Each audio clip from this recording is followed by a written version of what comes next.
make tea with me. So if you haven't already seen, I was prepping our tea earlier. It's on a previous video, and I am doing chicken pie for tea tonight. So I've already peeled and chopped all the potatoes and the vegetables. So got peas and carrots, and then potatoes for the mash. Then I'm going to do, I just used chicken left over from like a roast chicken. So I'm going to put all that in the frying pan. And then what I do is I just break it up, whatever really. And then pop it all in, and I always put onions in with this, some gravy, and then some peas as well in the pie. Now normally I just use puff pastry, like ready-made. I would normally do puff pastry at the bottom, and then puff pastry on the top as well, but I don't have two lots today, so we're just doing a pie with just the top on today. So it's just this puff pastry. Hope you can still hear me. That's the extractor fan. Tip: take it out about 5 minutes before, at least 5 minutes before you need it. It just makes it not like rip as you're spreading it out as much. So chicken's just in there. This has already been seasoned when I cooked it as a whole chicken, but I will just add a few more seasonings in. So I'll do black pepper and garlic, and then I'll do some parsley and some paprika. So I'll just add that in. I don't add salt because I'm cooking for children. So I've got a near enough 8-year-old, but I've also got a 1-year-old. So I do limit the amount of salt that I cook with. And then I just add some onions in. So I chopped these up earlier. So I just add is 2 like white onions.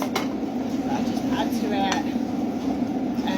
This doesn't take long to do the actual filling bit, because obviously the chicken's already been cooked, so it's just heating it back through. Just got it on like a medium heat on number 4. I've got it on. I've got a fan oven and an electric hob, so I've got it on number 4. I'm preheating the oven at the moment as well when it's completed to go in. And then I'm gonna make like a gravy, like I just do chicken gravy in there, and then I will add that into the mixture as well. So I'm just gonna make the chicken gravy up. So I just do like, I wing measurements about 4 tablespoons, and then I just add hot water. And obviously say I don't want a huge amount of gravy because I don't want loads inside the pie, but I do make more gravy to add after, like on top of it, obviously, especially the mash. So I've added the gravy in, and then I just add some frozen peas in as well. Just got this on the hob. I'll let this cook for about 5 minutes, and then I will put it into the dish to make it up as the pie and to go into the oven. So whilst that's simmering, I'm just gonna pop some milk and egg cup just for my egg wash, and then I've just sprayed fry light in the dish that my pie is going to go into. Sorry, that cut my head off then. Right, so that has been cooking now for about 5 minutes, so I'm just going to pour it in. Like I said, usually I would put this on top of puff pastry, but I've only got one. So as I said, I've only got one puff pastry, so I'm just going to pop one on top and just do it as a lid rather than it being sat in the pastry, which isn't my favourite, but it's fine. We work with what we've got. So I'm just going to trim the excess off and cut a slice in the middle, and then with the excess, sometimes I decorate the pie, but I'm actually not going to today because I'm going to keep the excess to make some like pinwheels or something for snacks for save my toddler, but we actually all eat them, so for everyone in the house really. And then just gonna cover it in a milk wash. Egg or milk wash is fine. I use blue milk because we're like, obviously my toddler's having it, so I make sure everything is okay for her to have as well. And obviously if we're cooking, then we will cook with blue milk for her.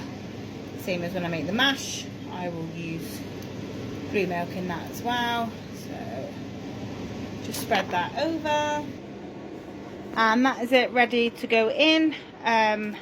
As I said, usually I would have another one underneath, but it's fine. I'm going to put that in the oven for 40 minutes on fan 180. So my pie has got 4 minutes left on it to cook, so what I'm going to do is just do mashed potatoes and sort that out. So I'm just going to get that sorted now. I'm going to drain the potatoes, and then I'll add butter, pepper and milk into my potatoes, and I'll be honest, I use an electric whisk. So I've already added my pepper to my potatoes, so I'm just going to add some butter and blue milk and give that, I always mash it like this first and then I use the electric whisk. So that is my mash all done, nice and smooth, just the way I like it. And then I'm just gonna drain off my vegetables. And then got 15 seconds left on the pie, so I'm just gonna wait for that to finish, and then I will then dish that up, get that out and dish it up. So that is my pie done. Oh, that looks delicious, not going to lie, that looks lovely. So now just time to dish it up, so let's dish it up.